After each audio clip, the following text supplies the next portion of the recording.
Acts 6 to 8, andun na yung kanyang attitude or qualification.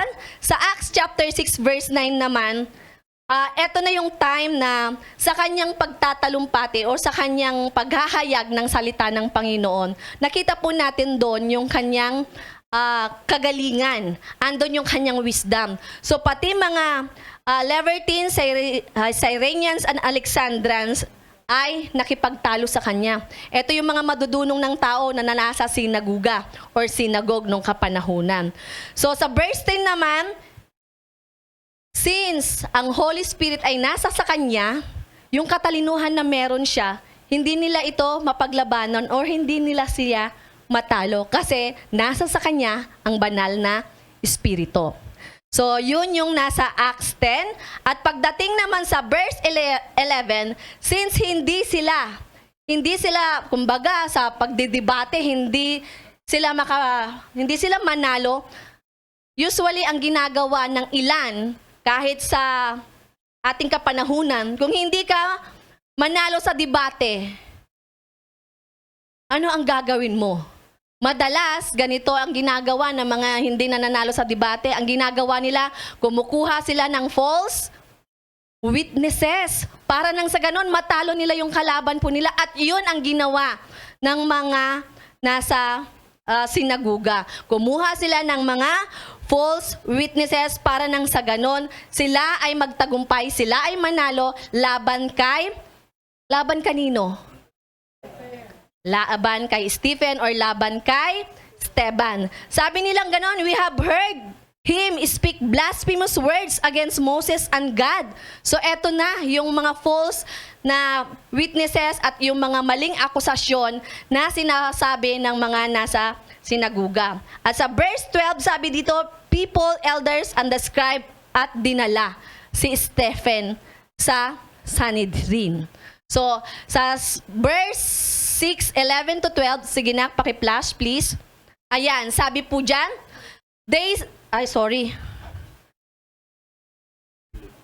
ang aking clicker, sorry po. Nasanay na po kasi ako sa automatic eh. Ayan. So, sabi po dyan sa Acts 6, 11, 12, then they secretly persuaded some men to say, we have heard Stephen speak words of blasphemy against Moses, against God. So they stirred up the people and the elders and teachers of the law. This is Stephen and brought him before the Sanhedrin. So dinala siya sa, sabihin na natin hindi parang trial court. Ayan. So yan po yun. At next po tayo. Sabi dyan, sa 13 at saka 14, kagaya na sabi ko, and set up false witnesses, which said this man ceased not to speak blasphemous words against this holy place and the law.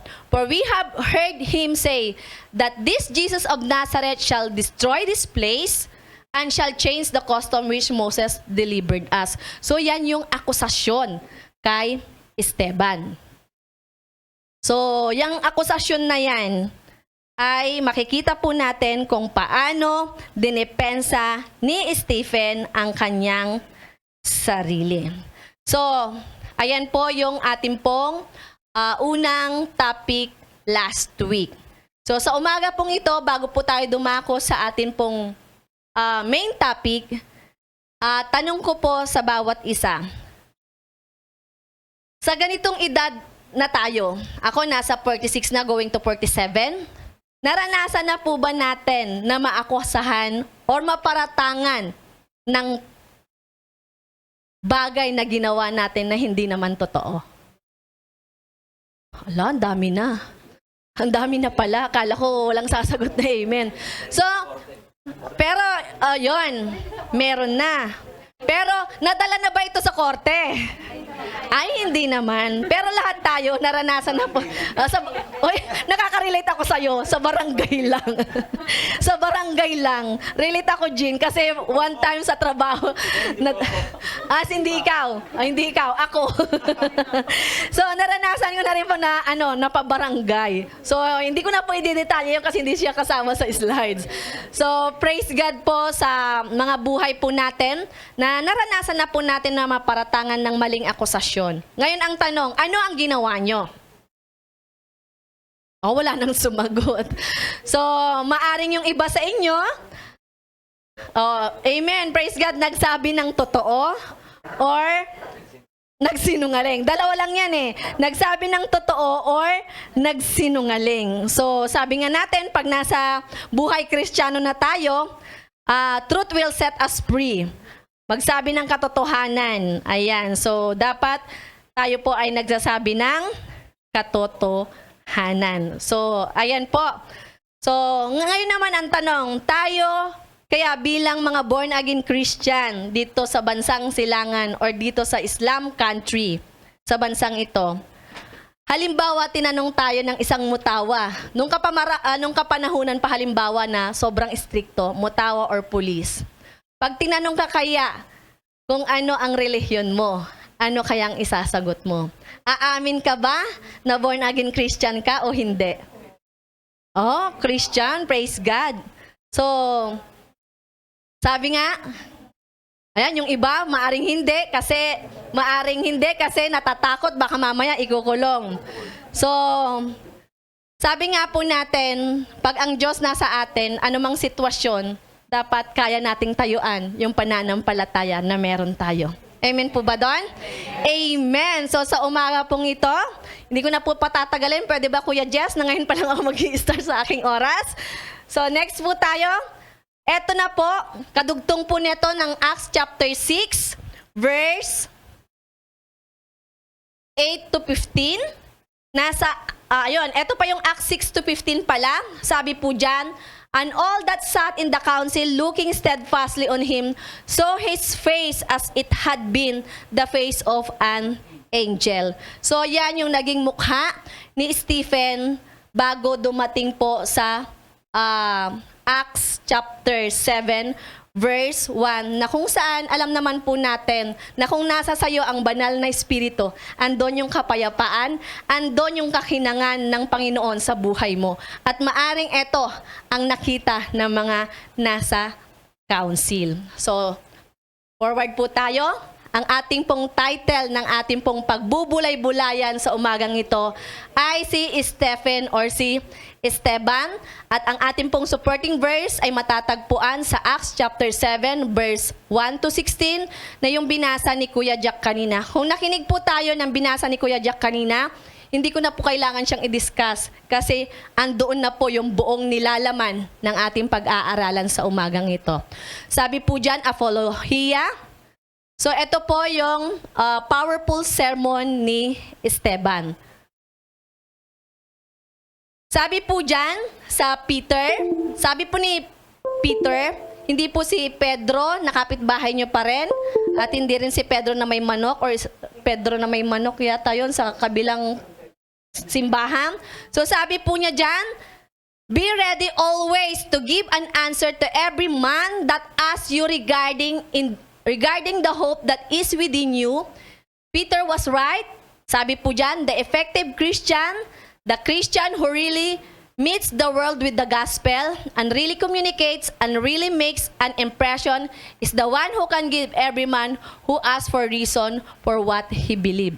Kagaya ng sabi ko kanina, kung ikaw inaamin at sinasabi mo na ikaw ay tunay na Kristiyano, tayuan mo kung ano yung faith na meron ka, at kung may mga nagtanong about sa Panginoon, andon na ready ka na sumagot, na nandun yung tamang kasagutan na nagmumula lamang sa Biblia.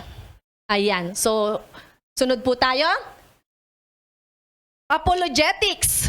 Ayan. Pag sinabi po nating apologetics, ito ay ang subject information that defends faith.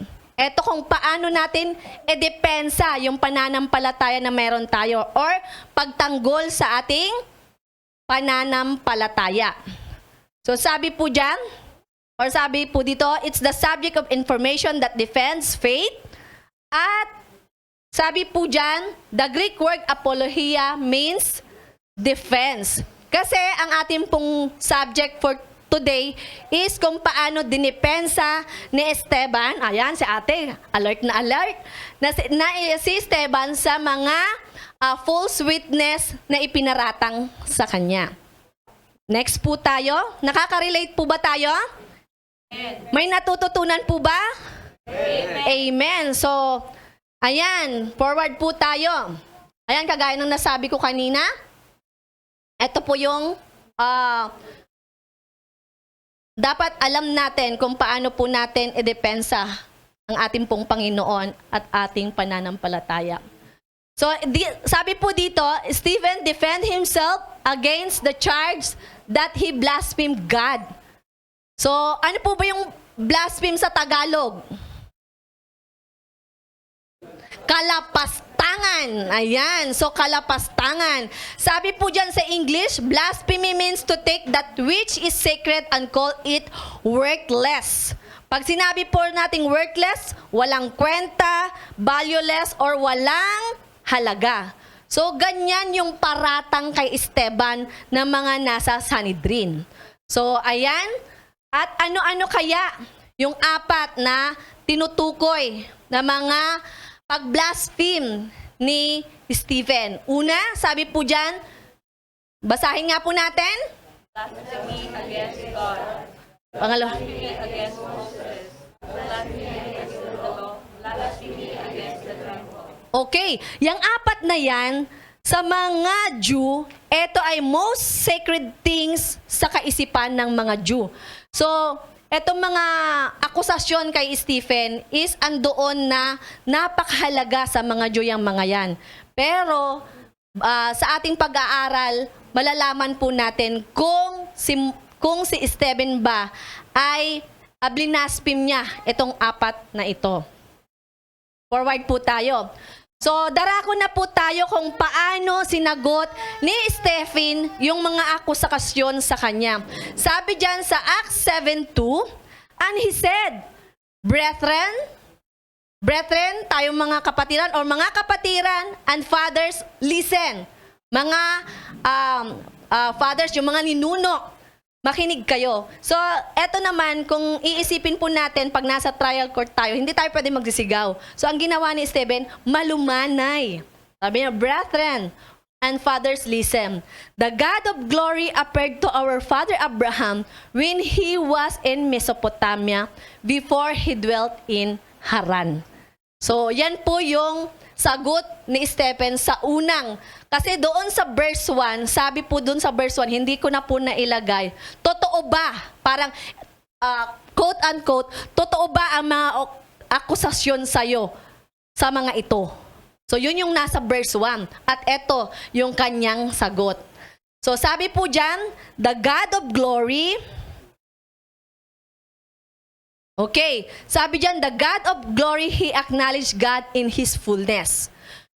Ayan, kumbaga, ito, ina-acknowledge ni Esteban yung glory ng Panginoon or yung kabuuan ng ating Panginoon, or sabi din dyan, glory is the fullness of God's attributes. Ano-ano po ba yung mga attributes ng Panginoon? Marami, nasa Siyam. Kuya Rod, ano po yung isa? Attributes of God. He is omnipotent. He is holy. Napaka-holy ng ating pong Panginoon. So, eto yung God of glory, isa sa mga attributes ng Panginoon. Sabi po dyan sa panghuli, the glory of God il hakabub had to do with the consummate nature of God. Consummate, pag sinabing consummate is yung perfectong kalikasan ng ating Panginoon, or eto yung mga attributes ng ating pong Panginoon. Pag sinabing God of glory, andoon po yung, pag sinabing glory, andoon yung kaningningan, andoon yung power ng ating pong Panginoon. So, ganyan sinagot ni Stephen, yung sagot, yung tanong ng mga Sanhedrin sa kanya, or yung council, or yung mga nasa sinaguga. So, yan po yon. So, dako po tayo ulit. Sabi po dyan, the God of glory appeared unto our father Abraham. So, bago po tayo pumunta dyan, okay. So, ayan, nawala ako.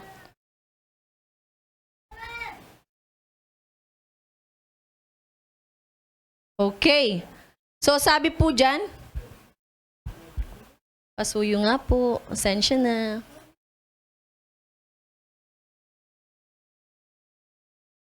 So, dito po, ayan, sabi dyan, Ang Mesopotamia, sa ating pong kapanahunan, ano po, saang lugar ang Mesopotamia? Sa Iraq. Ayan, thank you po Kuya Rod. Sa Iraq. So, sa Iraq po ang Mesopotamia. Tapos sabi po dyan, nandoon po muna yan yung place na originated si Stephen bago siya pumunta ng Haran. Ayan. So, okay. Sorry, si Abraham pala. Thank you. O, di ba? Gising sila. Ayan. So, sabi nga, may mga pagkakataon din na kung minsan kung ano yung nasa isip mo, kung minsan iba yung lumalabas sa bibig. So, mind you, gising kayo para makorek nyo ako agad. Ayan. Praise God. So, dako po tayo. So, sabi po dito, the God of glory. Ayan. Thank you po, Pastor. Sabi po dyan, sa verse 2 pa rin po tayo, no? Balik po natin. So, dyan sa the God of glory, na kung saan ang kaningningan ng ating Panginoon appeared to our father Abraham, which is, sabi po dyan, it establishes he believes in God, and secondly, it establishes he believes in the fatherhood of Abraham over Israel. At sinasabi po dito, kumbaga, ito yung una, na blaspheme against God. So, dito, sinasabi rin ni Stephen, he is not a denier of God, but a believer in God, and he is a believer in the very God of Abraham. So, yun po, naniniwala si Esteban sa ating pong Panginoon, hindi niya po dinidinay ang ating Panginoon, at siya rin po ay naniniwala na ang God ni Abraham ay ang ating Panginoon. So naniniwala si Esteban na ang fatherhood of ni Abraham over Israel, kasi alam ni Esteban na ang sinasamba ni Abraham ay siya ring sinasamba ni Stephen. So, maliwanag po ba? Ang unang blaspheme or against God is dinidepensa ni Esteban na siya rin ay naniniwala sa ating pong Panginoon, sapagkat doon sa kaninununuan ni Abraham is sila din ay naniniwala sa ating pong Panginoon. Amen po ba doon? Amen. So, yun po yun. Next po tayo. Sabi po dyan, glory is the fullness of the manifestation of all that God is glory. Kagaya ng nasabi ko kanina, God is the composite of all His attributes when it's talking about the nature of God. He was identifying not only that He believed in God, but that God believed in Him, that He was tied to God. So, baga talagang iba yung relationship na meron sila sa atin pong Panginoon. Iba yung relasyon na meron si Stephen sa atin pong Panginoon. Okay, next po tayo. Sabi rin po dyan, he continues to show how God controlled the destiny of Israel. This is so important because he wants to establish how firmly he believes in the God of Israel, and that God did ordain Israel, that Israel is God's nation, and that he did choose them and did call him. So, sa buhay po ni Abraham, ang Panginoon po natin ang tumawag sa kanya. Lahat ng mga Bible character, mabait at masama, ang Panginoon po ang pumili sa kanila. Amen po ba doon? Amen. So, ang Panginoon po ang pumili sa kanila. Sabi po sa verse 3, so sa verse 3 po tayo, sabi po dyan, and said unto him, get thee out of thy country and from thy kindred and come into the land which shall show thee. So, eto na po, na kung saan dinipensa na ni Stephen ang, kumbaga, ininarrate na ni Stephen ang buhay ni Abraham. So, dito po sa verse 3 na to, kagaya ng nabasa ni Kuya Jack kanina, andun po doon po sa slides ko, ang family ni Abraham, from his father. Sino ang father ni Abraham? Father Abraham is many children. Amen. Hindi yung sobra-sobra ang tatay ni Abraham, kundi si Tera. Ayan. Si Tera ang tatay ni Abraham. So, ang tatay ni Tera ay nagkaroon ng 3 anak na si Haran, si Nahor, at saka si Abraham. Okay, 3 yung mga yon. Ang siblings ni Abraham ay siblings, kapatid ni Abraham. Pag sinabing siblings, kapatid, hindi ko sinabing anak. Okay. So, si Nahor at saka si Haran. So, dito sa verse 3, sabi po sa Genesis chapter 12, verse 1 to 19, ikukwento ko na lang po. Ito po yung promise. Mas maganda, basahin na lang po natin para nang sa ganun, wala tayong pagkakamali. So, makipagbukas po kayo sa akin sa Genesis chapter 12, verse 1 to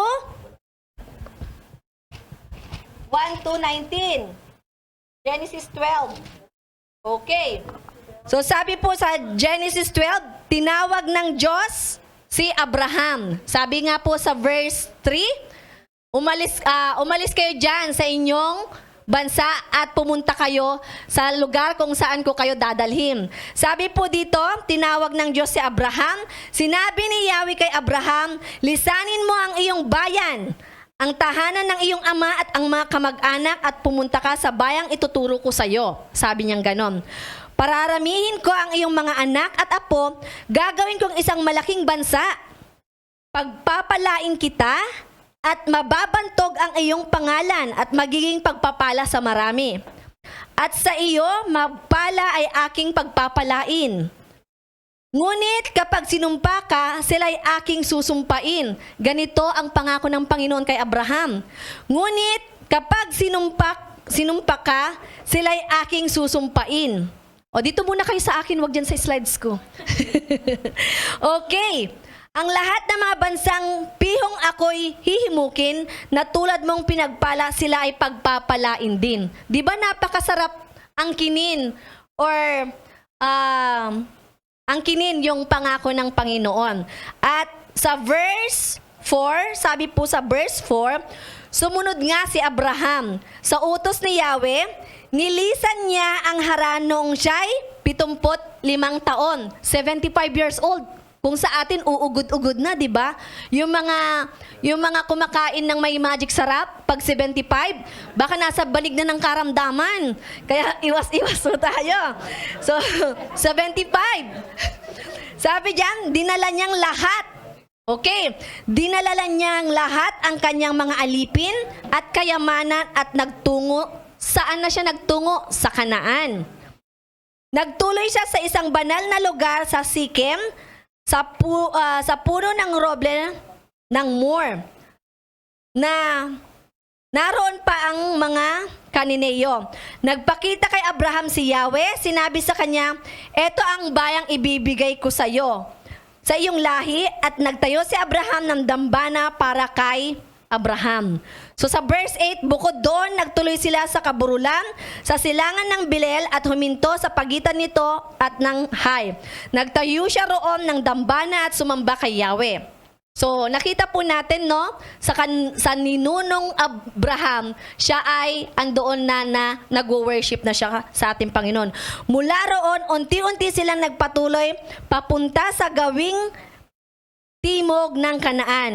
Humihimpir silang habang daan ayon sa hinihinging ng pagkakataon. So hanggang verse 9 po tayo. Ito yung sinasabi ko kanina. Ito yung family tree ni Tera, which is ang tatay ni Abraham. Ang kanyang mga anak ay si Haran, si Nahor at saka si Abraham. So mamaya i-discuss ko or ipapakita ko rin po sa inyo na ang mga lahat ng nakalagay dito ay atin pong matatakal. So dito po muna tayo. Ang kanyang mga siblings ay si Haran at saka si Nahor, na kung saan nung pinalis nga sila ng Panginoon doon sa place ng Mesopotamia or Ur, sinabi niya na ayain mo lahat ng iyong kamag-anakan. So ang kamag-anakan din ni Abraham, si Lot. Kilala niyo si Lot? Amen. So yung kanyang asawa ay naging asin. At sa ating Bible study, huwag iiwan ng sinaing para hindi maging asin ang iyong asawa. Hindi, joke lang yon. Joke lang yon sa Bible study, naalala ko lang. Hindi.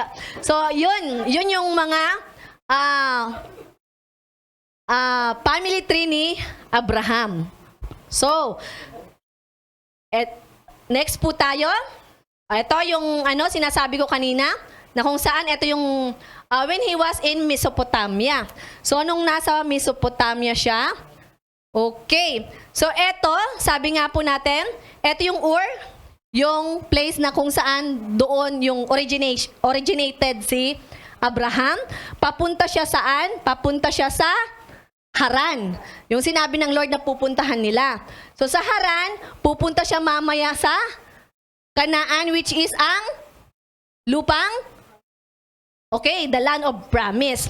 So yan po yung map na kung saan from Ur to Haran, Haran to Canaan. Sabi nga po dito, Ur city, ancient Mesopotamia, most famously Ur of the Chaldeans, where Abraham originated. So southern Mesopotamia, modern day, sabi ni Kuya Rod kanina is Iraq.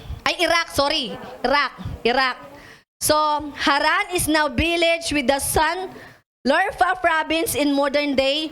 Ano naman ang modern day ng Haran?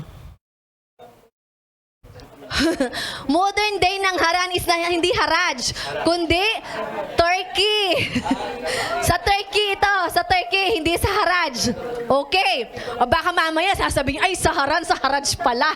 Okay. So sa Turkey po yon. So, ang Haran where Abraham and his family settled before continuing their journey to Canaan. So dito muna sila sa Haran na malagi bago sila pumunta ng Canaan, which is the promised land. So may natututunan po tayo, parang bumabalik tayo sa history. Ayan, history in the sense na ang history naman na pinag-uusapan natin is nasa Biblia or nasa Bible. Next po tayo. Tapos na tayo sa chapter 2, verse 3 at saka 4 po tayo. Sabi po dyan, and said to him, get out of your country and from your relatives and come to a land that I will show you. Then he came out of the land of the Chaldeans and dwelt in Haran, and from there, where his father was dead, he moved him to this land in which you know now dwell. So, andyan, makita na po natin, para nang sa ganun, hindi lang ito yung nakikita nyo. Medyo nagle-level up ng konti ang pastora nyo. May picture, para nang sa ganun, kapani-paniwala. Di ba, ang mga bata, may nare-retain sa utak nila pag may mga picture. So, yan, andyan na si Abraham, dinala ang kanyang mga kamag-anakan. Sabi po dito, okay, dun sa na binasa ko kanina, sinabi ng Panginoon, umalis kayo, pumunta kayo sa lugar na kung saan ko kayo dadalhin. So, yun po yun. At sabi po dito, Stephen points out Abraham partial obedience. Bakit kayo nagkaroon ng partial obedience si Abraham? To show that God still honored his faith. Sabi po sa Genesis 12:1-3, sabi po ng Panginoon kay Abraham, lisanin ninyo ang inyong bayan at ang lahat ng inyong ang tahanan ng inyong mga ama at mga kamag-anakan ay pumunta kayo sa bayang ituturo ko sa inyo. Tagalog version po tayo. Paramihin ko ang iyong mga anak at apo, gagawin kong isang malaking bansa, pagpapalain kita at mababantog ang iyong pangalan at magiging pagpapala sa marami. Verse 3, ang sa iyo'y magpala ay aking pagpapalain. Ngunit kapag sinumpa ka, sila'y aking susumpain. Ang lahat ng mga bansang piyong ako'y hihimukin na tulad mong pinagpala, sila ay pagpapalain din. So yan po yung pangako ng Panginoon. Kung sino yung susumpa sa'yo, susumpain ko. At andon kung pagpapalain kita. So hindi yung palang ganun, ha? Oh. Sabi ng tatay ko, pinagpala ako. Oo nga, totoo. Pala na ako ng pala dito. Ayan, natawa kayo, ha? Ano lang yun? Tawag neto, patalastas. Para nang sa hindi kayo antukin. Ayan. So, yun po yung pangako ni Abraham, ay, pangako ng Panginoon kay Abraham. Ayan, talaga naman si ate ko. Thank you, ate ko. So, yun po yung sinabi ng Panginoon kay Abraham. So, dako naman po tayo dito sa susunod. So, hanggang anong verse tayo? 16. Malapit na ba tayo? Nakalahati na. Ayan, 26. Kayang-kaya natin yan. Gutom na ba kayo? Ay, hindi pa. Sige. Habang nag-almusal. Sinong Ayan. Marami tayong breakfast, ha? Kaya pwede ako maging isang oras. May nagbandisa at may nagsopas. Oh. Oo, minsan lang to. Okay. Acts 7:5-7 na po tayo. Sabi po dyan, and God gave him no inheritance in it, not even enough to set his foot on. But even when Abraham had no child, he promised to give it to him for a possession, and to his descendant after him. But God spoke in this way, that his descendant would dwell in a foreign land, and that they would bring them into bondage and oppress them 400 years. 400 years? Sa panahon natin, 50 nga, ang hirap-hirap abutin, 400 years pa kaya? Pero hindi lang kay Abraham to, maging sa kanyang mga kanununuan na. Okay, hindi kay Abraham. Oh, kung walang magic sarap, baka aabot tayo. Pero ang hirap naman nun, 400 years tayo, ano kaya itsura natin? Ano, di ba? So, dapat ngulay-ngulay lang tayo. Okay. And the nation to whom they will be in bondage, I will judge, said, and after that they shall come out and serve me in this place. So, yan po yung sinabi po ng atin pong Panginoon kay Abraham. So, bago po tayo pumunta dyan, punta po muna tayo dito sa aking notes. Sa panahon ngayon, pag ang anak na hindi pinamanahan, ano ang reaksyon ng anak? Nagagalit. Kung minsan pa, ito yung pinaka-worst. Doon sa nabasa ay napanood ko this week, yung anak hindi binigyan ng mana, hinustage niya yung kanyang nanay na 80-something na. Oh, grabe, di ba? So, kung kayo si Abraham, hindi kayo pamamanahan ng ating Panginoon, which is tayo naman yung kanyang, we are the ear. Sabi nga, tayo yung tagapagmana, tapos hindi tayo pamamanahan. Pero, sabi nga natin, sa ating buhay Kristiyano, hindi na mahalaga kung ano yung things na meron tayo. Kasi ang mga bagay na meron dito sa lupa, ninanakaw yan. Kaya dapat, ang impukin natin ay yung kayamanang hindi nananakaw. O kayo, meron na ba? Ay, meron na daw si ate. Ayan, so mag-ipon tayo ng mga kayamanang hindi nananakaw. Una, mamaya na natin pag-usapan. So sabi po dyan, Abraham's faith was in God's promise, not in present or physical possession. So hindi materialistic si Abraham, hindi siya after doon. Sabi pangalawa, God's promise that the land would give to Abraham descendants after him. So hindi sa kanya mapupunta ang covenant or pangako, kundi sa kanyang mga kaapu-apuhan or sa kanyang mga descendants. Pangatlo, Abraham descendants enslaved and mistreated for 400 years. Ito yung masakit, na kung saan yung mga ninuno ni Abraham, sila ay i-slave or sa Tagalog, aalipinin. 400 years, ang tagal. Kumbaga kung tayo siguro to, wala na.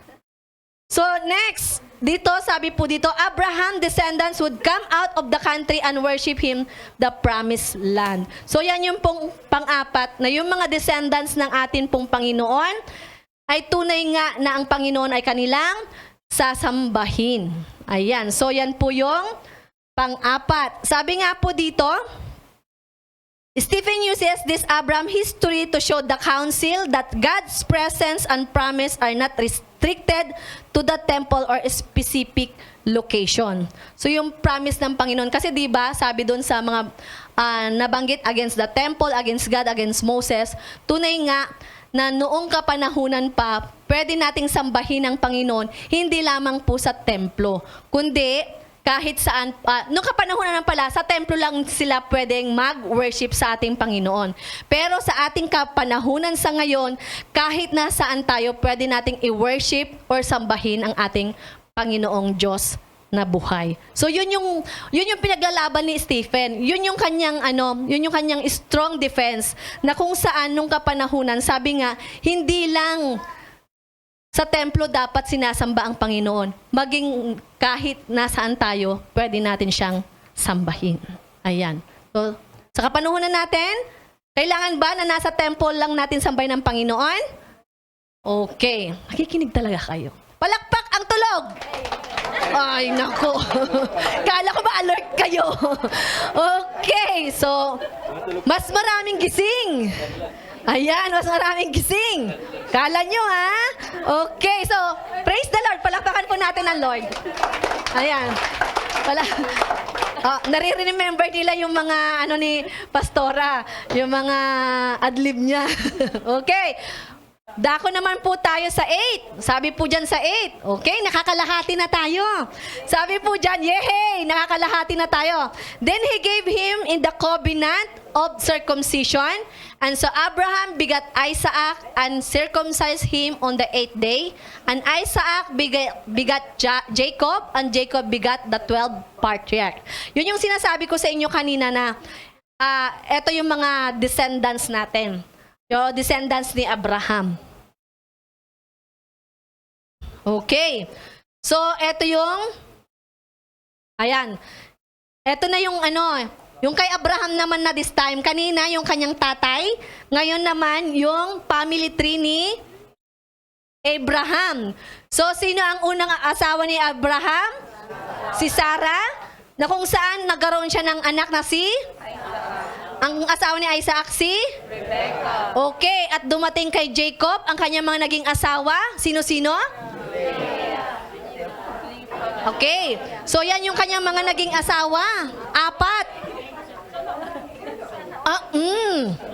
No, for me. Hello!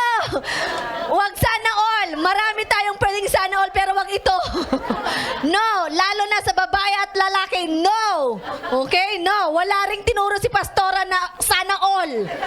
Wala akong tinuturo, ha. Ang pinag-uusapan lang natin si Abraham para maging malinaw. Si Abraham. Ang mga ninuno natin, hindi tayo sa kapanahunan. Okay? Ala kayo. Sa mga taga rito pwede sa kanila, pero sa ating Pilipino hindi po pwede. Okay? Sa mga tunay na Kristiyano hindi po pwede. Isa lang. Hindi na kayo qualified servants. Okay. Pag maglilingkod kayo sa Lord, reject kayo, ex kayo kaagad. Okay. So, yan. Ayan. So, yan yung 4. Yan, nagising kayo, ha? Okay. So, kay Leah, older sister, ito yung unang naging asawa. Yung kwento neto, balikan nyo sa Biblia, maganda yung naging kwento.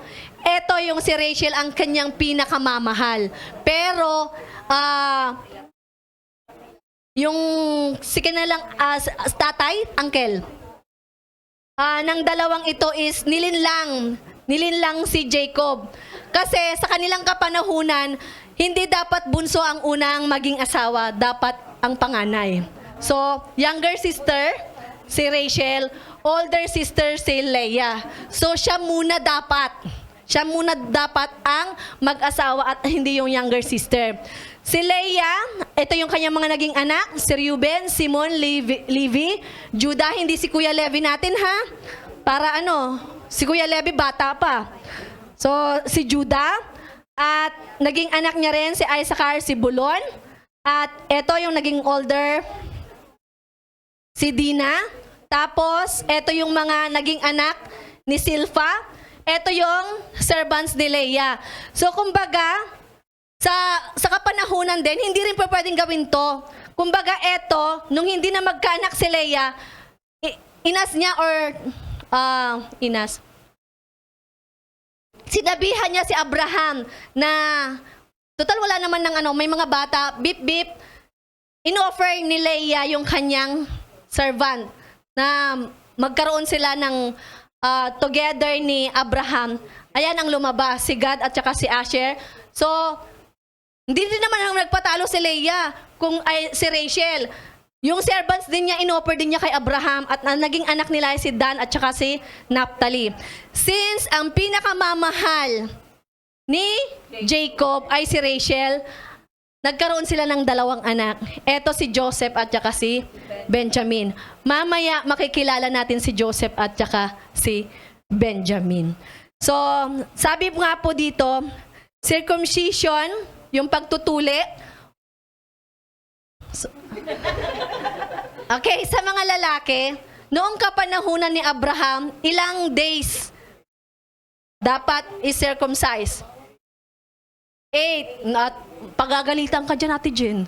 8 day, sinicircumcise na yung mga bata. So, ito yung sabi nga po dito, circumcision become the sign of the covenant for Israel.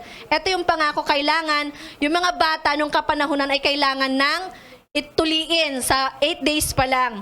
And the covenant was passed down through descendants of Abraham sa ating, so sa ating generation kaya, may gumagawa kaya nito? Kasi yung iba grade 5, grade 6, ganun na. So, yun yung Pero sa 8 day, hindi ko alam dito kung ginagawa sa hospital. O, depende. So, bulong-bulungan na. Nagtatanungan na kung ilang taon sila. Patalastas ulit tayo. Okay. O, sige, tahimik na tayo para matapos na tayo. Next po tayo.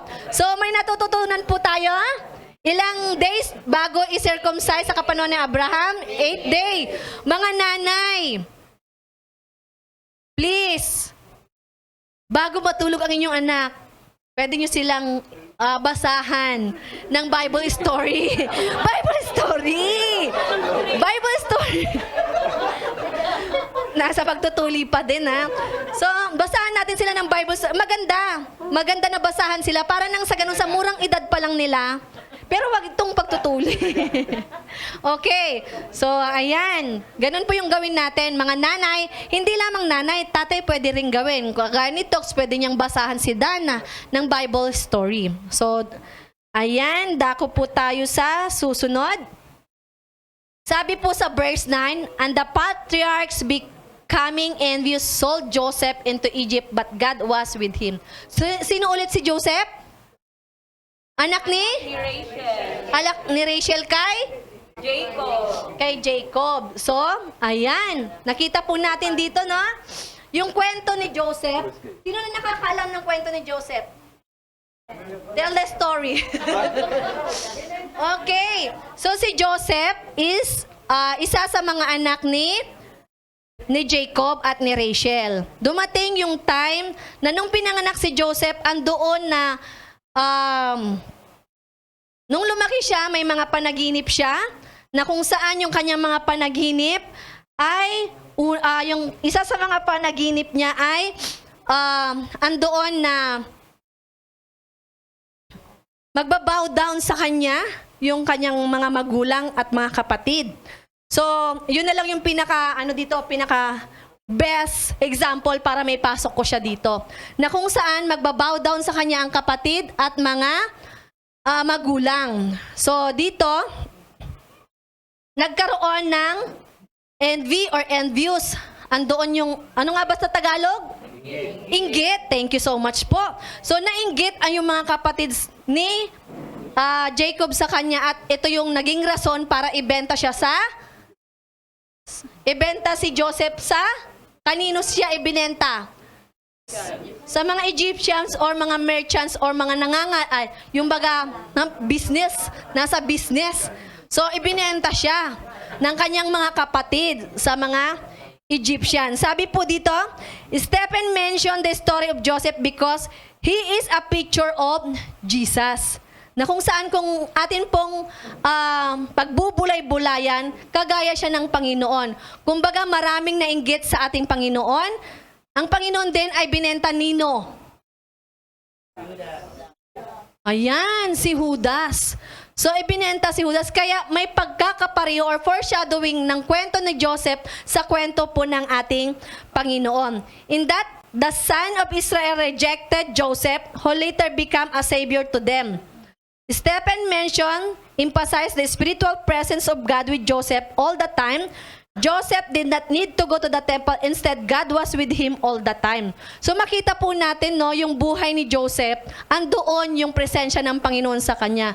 Na madalas, ito yung isa sa mga nagpapatibay ng pananampalataya natin. Kagaya ng kwento ni Job, kagaya ng kwento ni Joseph, na kung saan yung kwento ni Joseph is, alam po natin, pamilyar po tayo dito kasi siya ay binenta, kagaya ng ating Panginoon, siya ay nireject ng kanyang mga kapatid, at ang ating Panginoon ay nireject din. So makita po natin yung pagkakatulad ng kwento ni Joseph at ng ating Panginoon. At the same time, sa kanilang inggit, andoon din na binenta nga.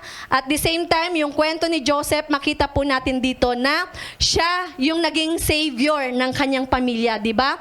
Siya ay naging, mamaya, pag-uusapan po natin kung ano yung naging title ni Joseph.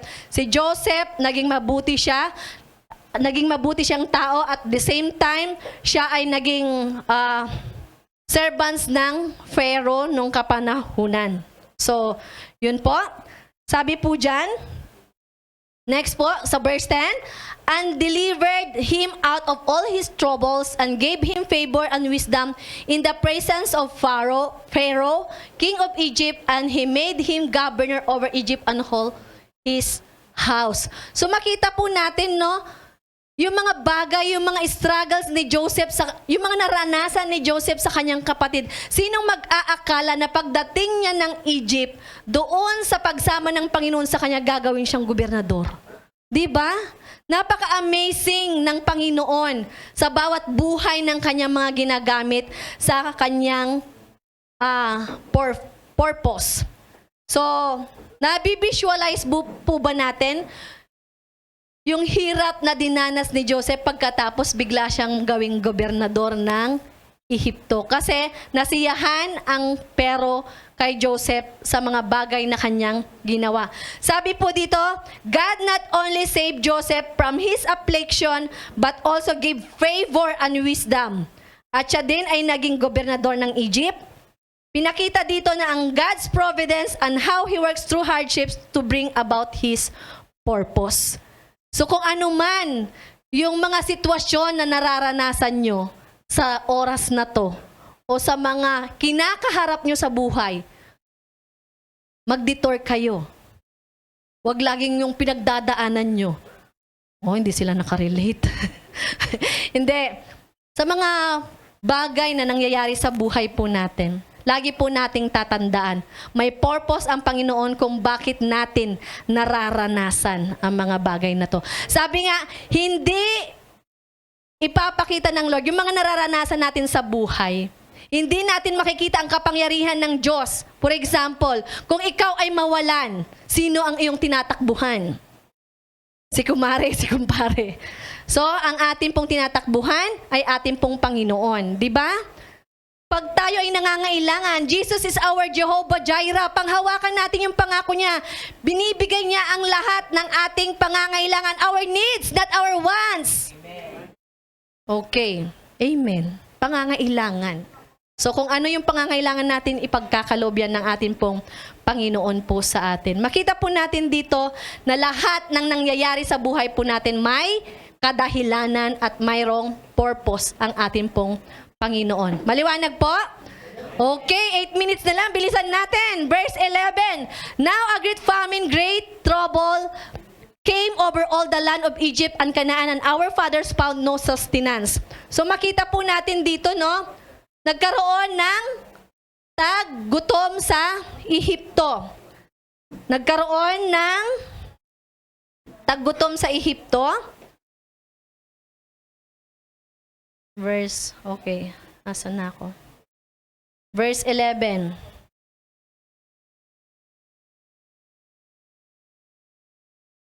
Okay, sa verse 11. Dito pinapakita rin ni Stephen sa mga nasa council. Stephen uses historical event to demonstrate that God works and revelations are not limited to the land of Canaan or the temple, as the council accused him in blaspheming. Tunay nga na sa mga ganitong sitwasyon sa buhay ni Jacob, ay ni Joseph pala. Ayan, buti na lang nag-correct. So, nakita po natin dito na ang Panginoon po natin ang nagbibigay ng atin pong mga pangangailangan. So, dito naman, kagaya ng nating kwento, si Joseph ay ginamit ng Panginoon para andoon na i-provide yung pangangailangan ng kanyang mga nasasakupan at ang kanyang mga, lalong higit, ang kanyang mga magulang at mga kapatid. God is the source of all our needs. Ikaw lang, Lord, sapat na. Hindi si boyfriend sapat na. Okay? At lalong-lalo na, hindi si boyfriend ang forever natin. Kay Lord, my forever. Okay. So yan, napapalakpak sila. So kay Lord, my forever. Yun ang lagi yung tatandaan, ha? Sabi ni Nanay, hindi ikaw ang aking forever. Si Lord ang ating forever. Ayan. Amen. Next po tayo, verse 12. Okay, nasa verse 12 na po tayo. Okay, sabi dyan, but when Jacob heard that there was grain in Egypt, he sent out our fathers first. So, kasi nung time, nagkahiwalay, di ba, ang kanyang mga magulang. Si Joseph napunta sa Egypt, si Jacob is nandun sa kanilang place. So, sabi po dyan, a key point in his argument that God's people have repeatedly rejected the messenger sent to them. Stephen uses Joseph's story of Joseph's brothers' jealousy to show a historical pattern of persecution, foreshadowing the Jews' rejected of Jesus, whom he calls the righteous one. So makita po nga natin yung pagkakatulad ng ating pong Panginoon kay Joseph. Nandoon na nireject si Joseph, nireject ang ating Panginoon ng ating mga ninuno. Pero at the end, nakita po natin kung paano naging savior si Joseph at kung paano naging savior ang ating pong Panginoon sa ating pong kapanahunan. Next po tayo, sabi dyan,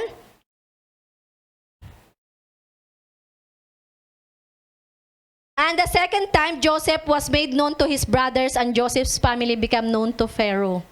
Ito na yung time. Kasi yung kwento, nung una, nilagyan ni Joseph ng mga bagay, yung mga daladalahin ng kanyang mga kapatid. Kumbaga, ilang beses na ginawa ni Joseph para nang sa ganon, makita niya yung, kung ano yung magiging response sa mga kapatid niya. Kasi despite sa mga ginawa ng mga kapatid niya sa kanya, ito pa rin yung ginawa ni Joseph sa kanyang pamilya, sa kanyang kapatid.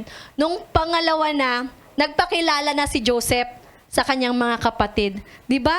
Kung babasahin po natin yung story, nakakaiyak na nandun na kung may mga alitan po tayo sa ating mga kapatid this time, magkaroon na po tayo ng reconciliation.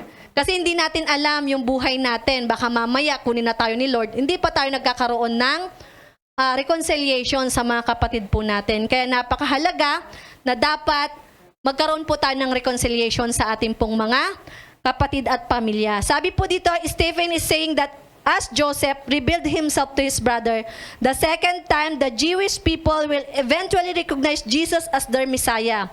Especially at his second coming. God works through human actions, even simple ones, sinful ones, to fulfill his promise. The story of Joseph shadowing the rejection of Christ. So makita po natin yung story ni Joseph is talagang ito yung may pagkakatulad po sa atin pong Panginoon. Yung second time na yan, andoon na nagkaroon sila ng reconciliation. Pero yung second coming ng ating Panginoon, see to it na meron na rin po tayong reconciliation sa ating pong Panginoon. We believe, and we believe to our Lord Jesus Christ.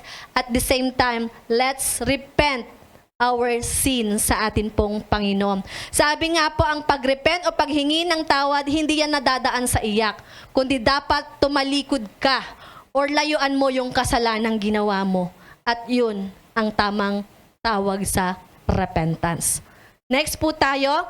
Sabi po dyan, then Joseph sent and called his father Jacob and all his relatives to him, 75. So, nagtatalo po kami ni Pastor Julius dito. Sabi niya 70. Sabi ko 75. So, ayan.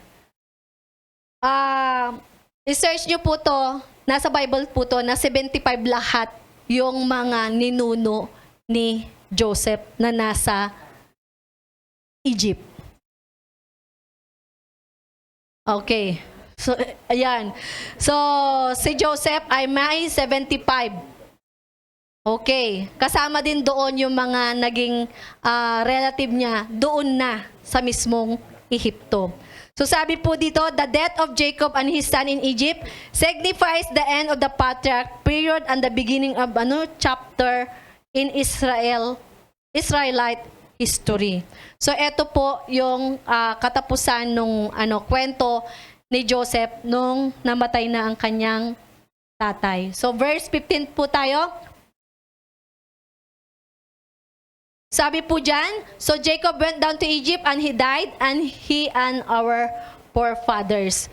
So dito, presenting the history of Israel to show that God's will has been unfolding through their story from the patriarchs to Jesus. So mula sa kanununuan ni Abraham hanggang sa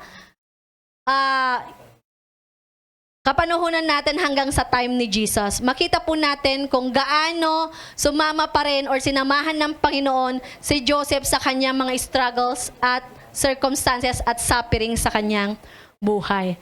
So, last verse. Palakpak naman dyan! So, sabi po dyan, their bones were carried back to Shechem and placed in the tomb that Abraham had bought from the sons of Hamor at Shechem for a price he paid in silvers. So, sabi po dito, na tunay nga na sa mga kanununuan natin, ang mga kaganapan nung kapanahunan ni Abraham hanggang sa kapanahunan ng ating Panginoon, makita po natin na ang Panginoon ay nasa sa kanila at nasa sa atin hanggang sa kasalukuyan. Maging sa kaninunuan natin hanggang sa kasalukuyan, ang ating pong Panginoon na sinasamba ay ang ating Diyos na buhay at ang Diyos na hindi nagbabago mula noon hanggang ngayon.